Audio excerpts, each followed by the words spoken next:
کہ یہ قیودات اگر نہیں ہیں، آپ جیسے جہاں اذکار کی اور تزکیے کی مشق کرائی جاتی ہے، وہاں اگر آپ وظیفہ پورا نہ کریں، آپ کو وظیفہ پورا کرنا ہوگا اور آپ کو یہ کام اس طرح سے کرنا ہوگا، نہیں کرتے ہیں تو کوئی تربیت نہیں۔ آپ کہیں بھی جا کر نہیں کہہ سکتے کہ بھائی جس طرح ہم چاہیں اس طرح کر لیں۔ اگر کوئی 35 دن تبلیغ میں لگا لے تو کہتے ہیں ہاں کافی، 30 دن لگا لو کافی، 40 دن پورا کرنا کون سا فرض ہے؟ حالانکہ میقات رب ہے، کیا ہے؟ میقات رب ہے، میری آپ کی میقات نہیں ہے کہ میں نے آپ نے بیٹھ کر طے کیا کہ بھائی 40 دن ٹھیک ہے جماعت میں۔ 4 مہینے میقات عمر ہیں اور 40 دن میقات رب، 40 دن میقات رب اللہ نے وقت طے کیا، اللہ نے وقت طے کیا، تم میقات ربہ 40، 40ویں دن کی رات تمہاری اللہ کے راستے میں گزرنی چاہیے۔ اگر 39 دن میں آ گئے تو تمہارے 39 دن ضائع ہو گئے۔ سوچو کب آ گئے گھر؟ 39 دن اگر گھر آ گئے تو 39 دن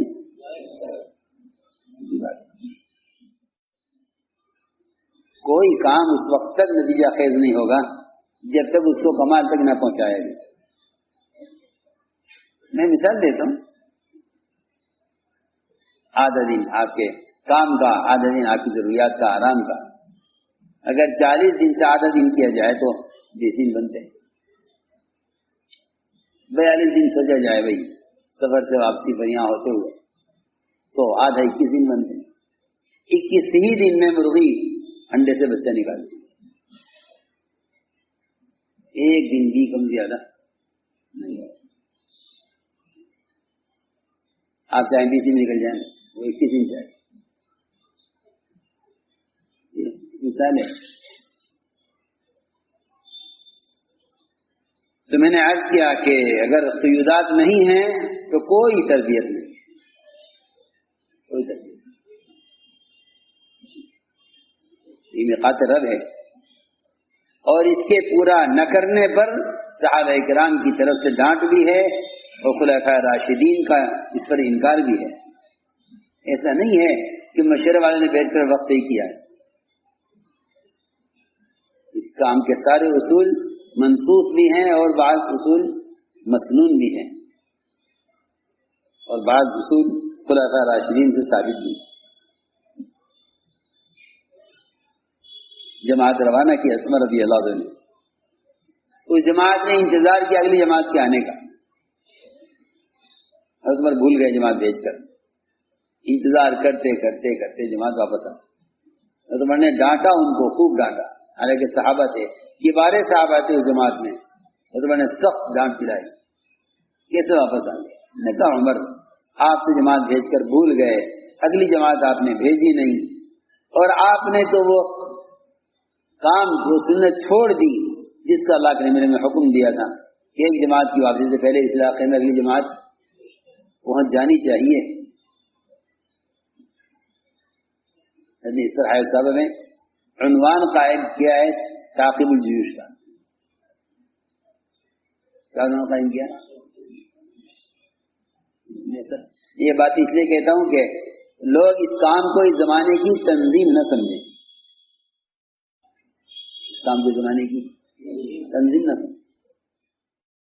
ادھر ایک جماعت واپس آ گئی مدینہ منورہ، اور میں نے پوچھا کس تاریخ میں گئے تھے؟ اس تاریخ میں گئے۔ کیا تاریخ ہے آج؟ آج یہ تاریخ ہے۔ تم نے 40 دن پورے کیوں نہیں کیے؟ میں نے پوچھا، چلا پورا نہیں ہوا، چلا پورا میرے دوستوں عزیزوں، اس لیے سمجھ کر چلو۔ تو میں نے اس لیے عرض کیا ہے کہ اگر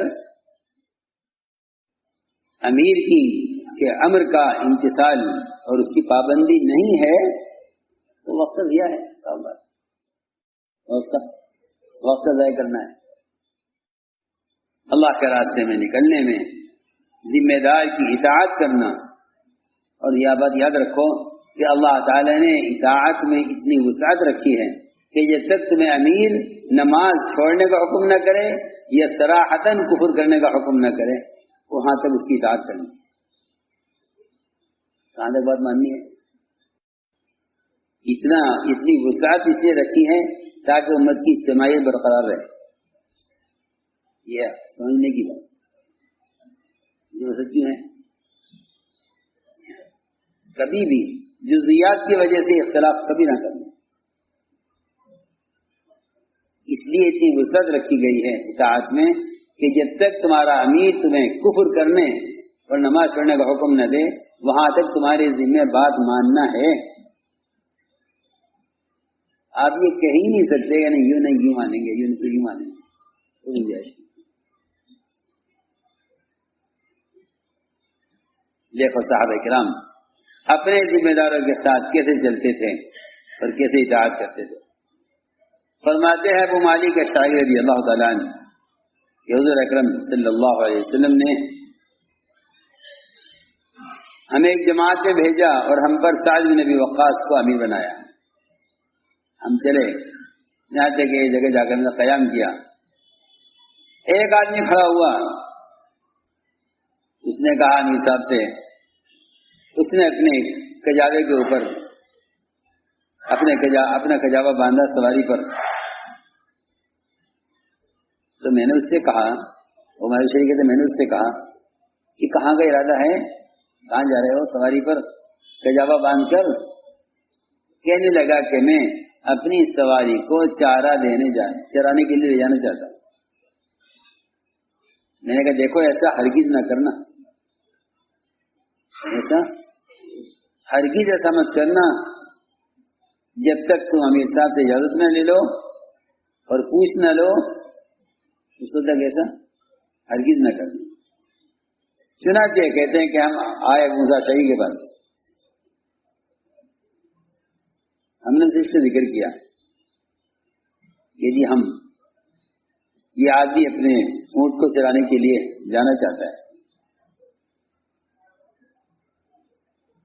بعض مرتبہ ذمہ داروں پر اللہ تعالی ساتھیوں کا حال کھول دیتے ہیں، جس کا ڈاکٹروں پر مریض کا حال کھول دیتے ہیں. کوئی ایسی تعجب کی چیز نہیں، کوئی ایسی بات.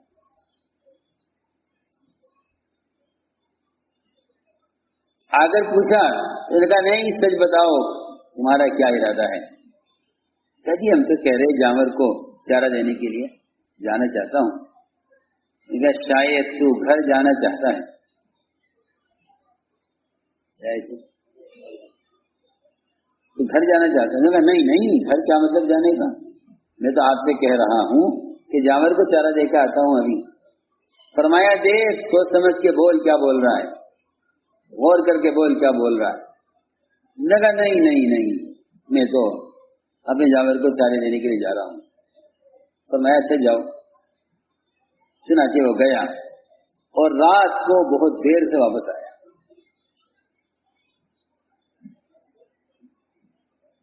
رات کو دیر سے واپس آیا. موسیٰ شاہی نے فرمایا شاید تم گھر چلے گئے تھے. اس نے کہا نہیں گھر نہیں گیا تھا، میں تو آپ سے بتا کر گیا تھا نا جانور کو چارہ دینے. فرمایا غور کرو کیا کہہ رہے ہو، سوچ سمجھ کے بولو کیا بول رہے ہو، سچ بولو. اس نے کہا کہ جی ہاں میں گھر چلا گیا تھا.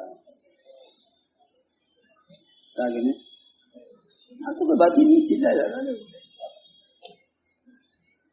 کام کو کھیل نہ بناؤ، کام کو کھیل نہ بناؤ، بہت اونچا کام.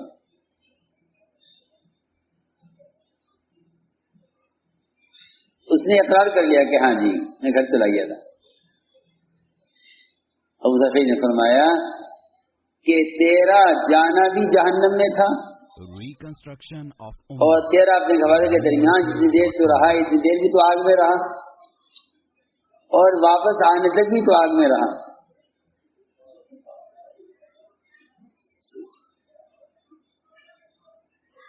تیرا ڈر لگتا ہے واقعی. ان عنوانات اور ان واقعات سے تو آپ اندازہ کیجیے کہ مولانا یوسف صاحب کام کو کیا چاہتے تھے. رخصتیں سب سے کمزور دین اس زمانے کا ہوگا جس زمانے میں علماء رخصتیں دیں گے, اور سب سے زیادہ کھیل دین کو وہ لوگ بنائیں گے جو رخصت کے عادی ہو جائیں گے. رخصت عادی وہ دین کو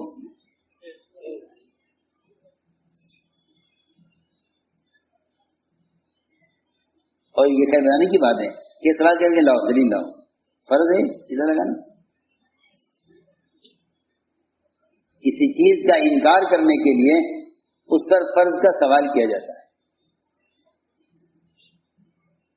یہ ماننے والا رخ نہیں ہے, یہ انکار والا رخ. کیا یہ فرض ہے؟ فرض نہیں ہے تو آپ کیوں کہہ رہے کرو؟ یہ یعنی دین کے معیار کے گرنے کی علامت ہے کہ صرف فرائض باقی رہ جائیں, کیونکہ فرائض ہی کفر اسلام کے درمیان فرق ہے.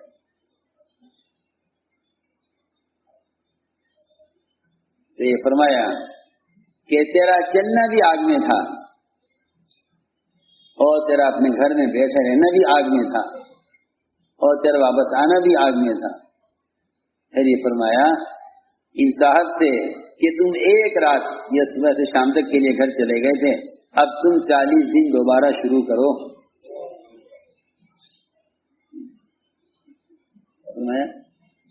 جی ہاں, استانف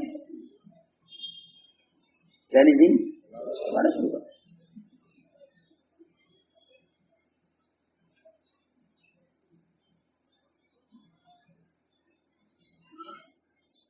صحابہ کرام کا اللہ کے راستے میں نکل کر ایک ساتھ رہنا, مجتمع رہنا, اس لیے کہ فتنوں سے بچنے کے لیے حدیث میں 3 کام بتائے.